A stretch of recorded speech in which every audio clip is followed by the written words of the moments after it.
Oke. Nah, makanya saya pernah bilang bahwa ikan koi itu akan ngafalin. Begitu kita ada di sini atau orang ada di sini, dia mikirnya mau dikasih makan. Ya udah kita kasih makan sedikit lah. Tuh. Nah, kayak gitu tuh emang dari jenis ikannya atau emang bisa dilatih?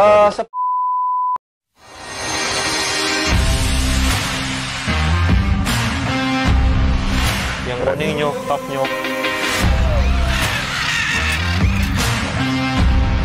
Banyak, taunya ya cuma satu.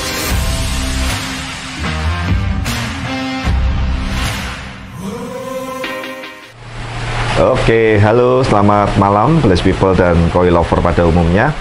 Nah, mungkin kita udah agak lama nggak ngevlog di lokasi ini. Jadi saya jelaskan sekilas mungkin buat teman-teman yang mungkin masih baru. Ini tadinya adalah lokasi salah satu kolam paling tuanya Blessed Koi Center. Berarti bisa dibilang kolam pertama ini ya? Salah satu kolam pertama Okay. awal. Jadi kolam ini waktu itu dibangun itu tahun 2012 atau 14 ya lupa. Intinya kemarin kita renov di tahun 2022. Oke. Ya kan, kita perbarui lah secara model, secara desain, secara konsep, Sistemnya secara juga sistem itu ya, Pak, filternya, isi media, speknya kita naikin semua. Dan setelah itu kita secara ikan pemilihan pun ini sekarang jadi kolam saya pribadi. Jadi memang ini satu-satunya kolam Blessed Koi Center yang tidak untuk ikannya diperjualbelikan keluar masuk. Nah, karena pertimbangannya memang ya satu, biar ikannya lebih mapan secara habitat dan secara progresnya. Sedikit saya sharing teman-teman bahwa setiap ikan koi mau diserok, mau diangkat, itu biasanya satu kolam itu juga mengalami stres. Oke. Nah, biasanya makanya sebelum proses penyerokan, pengangkatan ikan itu kolam harus puasa dulu, kemudian nyeroknya juga nggak boleh yang gerusa-gerusu, harus hati-hati pakai filling. Intinya kita sudah pernah bahas juga di vlog-vlog sebelumnya. Nah, kali ini, malam hari ini tuh saya kepengen update progres dari kolam yang pribadi saya di lokasi rumah tinggal saya, masih di Puri Anjasmoro juga. Berarti ini setelah masuk ikan 1 bulanan. 1 bulan. Dan ini udah berapa bulan ini kok ya runningnya ini? Kalau runningnya sama dari mulai air kosong mungkin 1,5 bulan lah. 1,5 Tapi bulan sejak ya, isi berarti. ikan, kemudian kita feeding, kita running sampai sekarang, intinya 1 bulan. Tuh. Nah, yuk kita langsung shoot aja tuh. Boleh.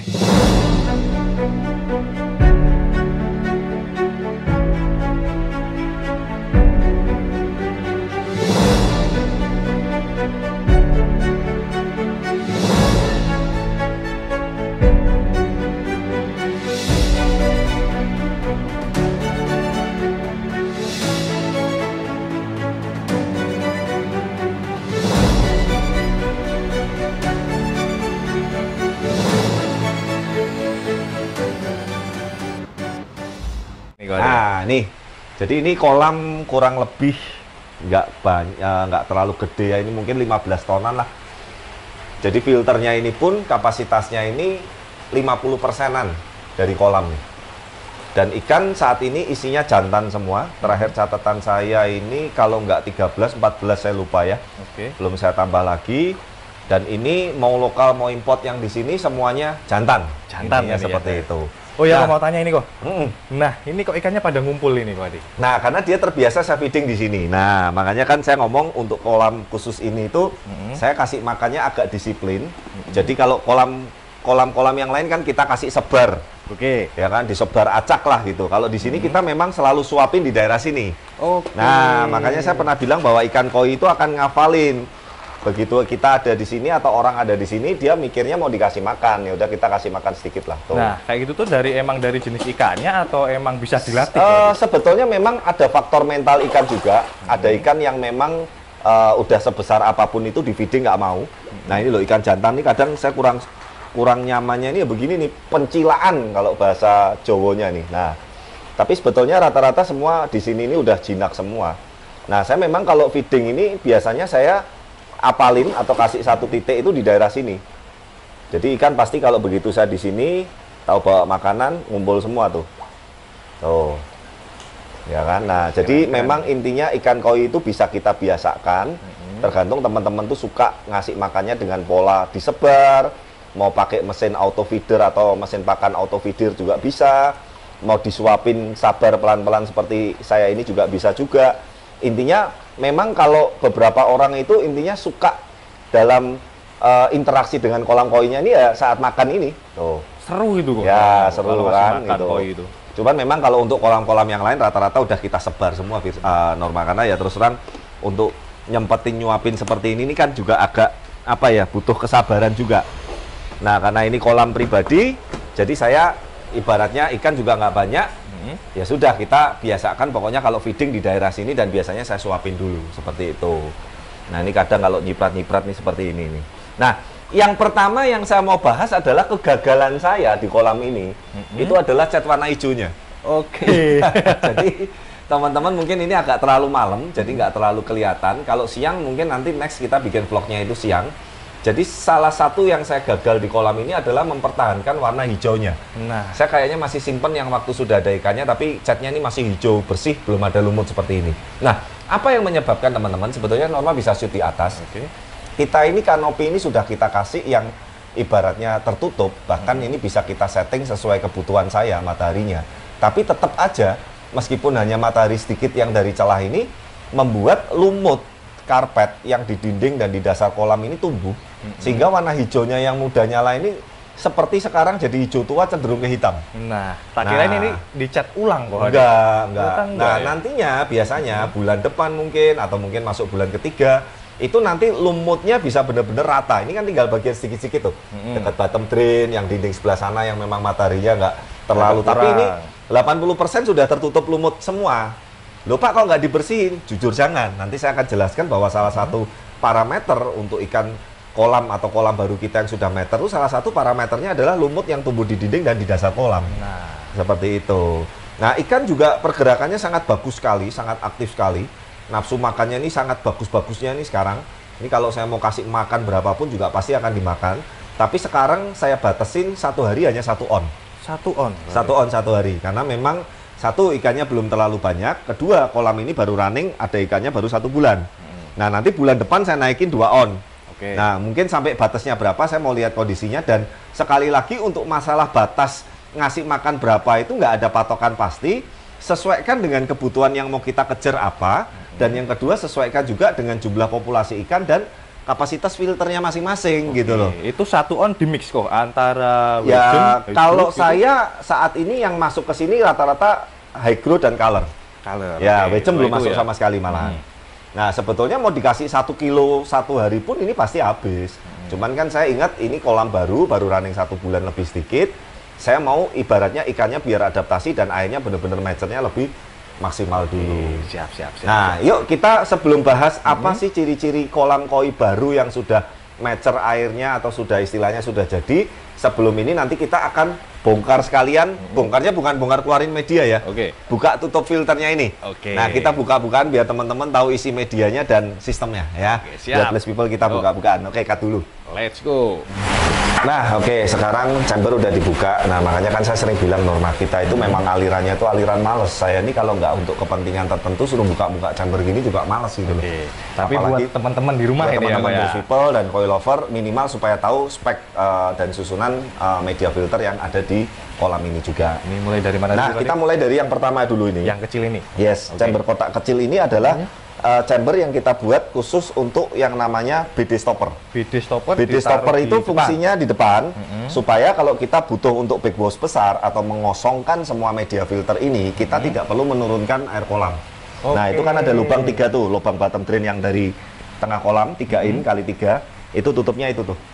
Oh, ada. Nah, itu namanya BD stopper. Jadi sehingga kalau kita nguras total backwash besar, air kolam utama ini nggak turun seperti itu. Nah, yang pertama ini adalah booster skimmer.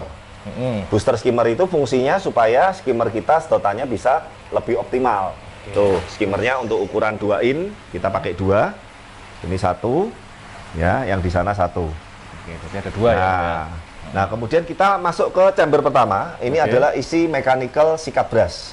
Oke. Nah, sikat brush inilah yang sering saya backwash. Tapi sampai sekarang belum saya backwash sama sekali. 1 bulan, sejak ikan mulai makan. Oke. Nah, kita lanjut ke chamber kedua, simple juga. Ini namanya jet mat. Kita pakai merek Matala atau AC mat atau apa istilahnya yang seperti ini. Nah, catatan juga penyusunan jet mat seperti ini yang paling bagus. Berdiri ya? Berdiri dan dikasih rongga sehingga nanti kalau kita ibaratnya waktunya membersihkan pun itu juga gampang. Nah, Norma bisa ke sana dulu biar lebih enak teman-teman tunjukin. Yang ketiga itu media biologis. Yang ini biologi. Ya, BioCube.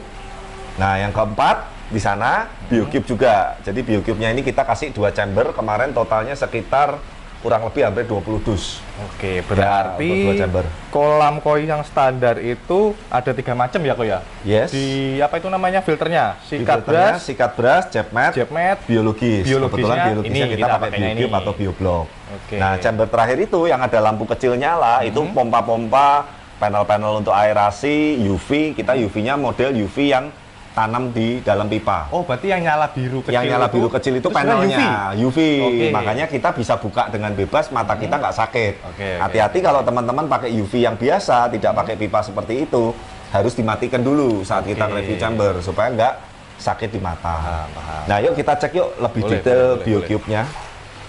Nih, nah ini. Tuh. Jadi warnanya berubah agak kuning Norma. Dan mulai seperti ada tanah-tanah yang di dalamnya itu ada seperti kayak cacing darah nih.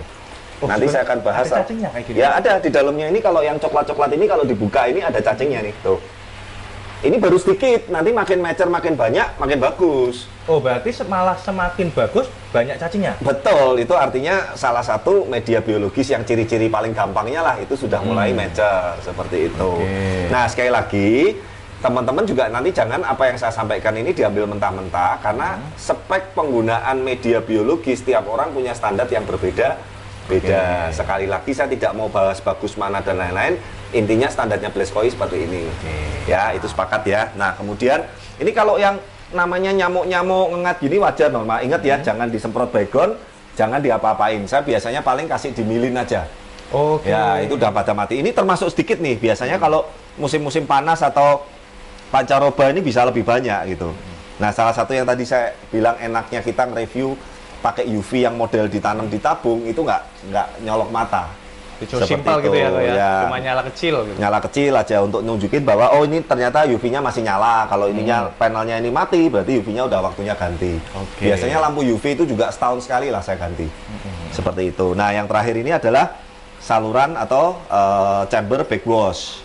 Ya, sampai sekarang belum saya backwash juga. Nah, tapi ingat juga loh, jangan nanti ajarannya Blaze 1 bulan belum di backwash sama sekali. Ingat, spek kolam, spek media, kapasitas ikan koi, pola kasih makannya tiap orang berbeda-beda. Nah, Ya, jadi ini teman-teman ambil yang benang-benang merahnya, tapi sekali lagi jangan diambil mentah-mentah. Yuk, kita sekarang bahas pertanyaannya. Bagaimana ciri-ciri sebuah kolam koi yang baru, yang sudah airnya mulai mature, Oke. atau mulai siap makan, meskipun makannya tetap harus bertahap sedikit-sedikit dulu. Oke. Ya, nah ciri-ciri yang paling gampang nomor 1, Normal langsung shoot ke kolam. Boleh.